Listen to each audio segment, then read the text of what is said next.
All right then. Hello there, Guardian Recycling Department here with more guff from old papers, bringing you the big news stories from the European press. And when I say big, I mean big, reassuringly enough. Story one today comes from Italy, and it's strike, or as the Gazzetta dello Sport puts it, sciopero, sciopero, sciopero. Subheading here, the millionaires are in revolt. The exciting news here is that the Italian Players Association have declared a two-day sciopero for the weekend of the 25th and 26th of September. They're angry over proposed changes to their collective labour agreement with the league, which amongst other things would see them lose the right to turn down swap deals and transfers when new clubs offer the same contract conditions. Sorry, was that a yawn? Anyway, they say they'll refuse to play that weekend for their clubs for only the second time in Italian football history, not counting Ronaldinho's first season at Milan. In a nutshell, it is a story about players trying not to get screwed, so essentially the opposite of ones you'll be reading in the English papers. Reaction from the press and public in Italy has been almost universally against the players, but the good news is that they are back talking to the league, and hopes are thus high of avoiding the walkout. Well, next from strikers, and if only there was some neat way to link this, to Milan's new glut of goal scorers, the other big early season story in Serie A.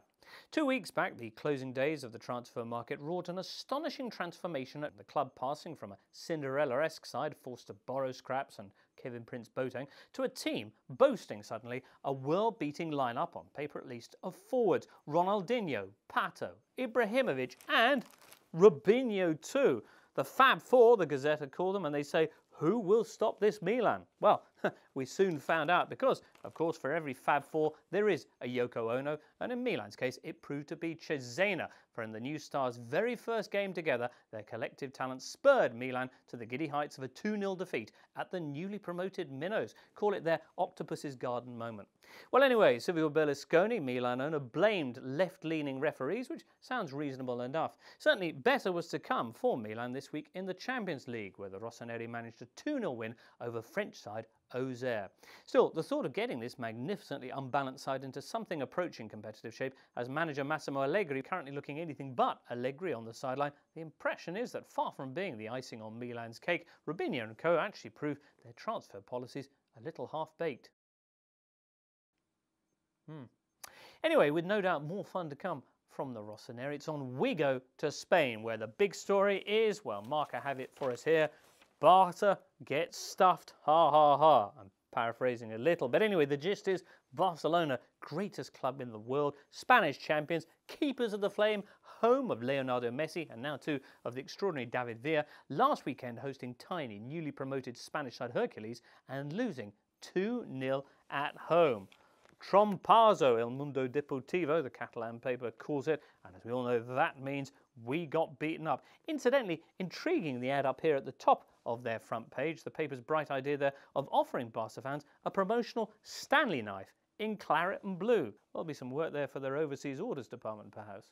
Anyway, as you may have read, the 2-0 scoreline at the Nou Camp was the handiwork of the remarkable Nelson Valdez, the Hercules forward who grew up back in Paraguay, homeless, and apparently still displays the ruthless attributes of his vagrant youth, although clearly he no longer goes to sleep inside the box.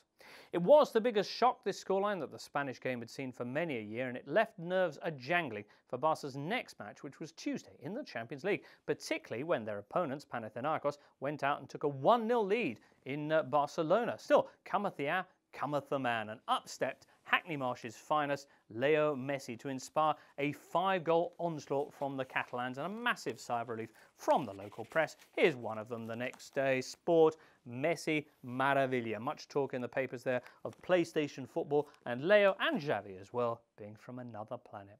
Well, that, of course, wasn't the only big scoreline this week in Europe. Arsenal and Chelsea had big wins too, but we haven't got any funny foreign headlines about those. So that is where we'll leave it for today. Next week, there'll be much more from the crazy world of the continental game. Let's hope you join us for that then.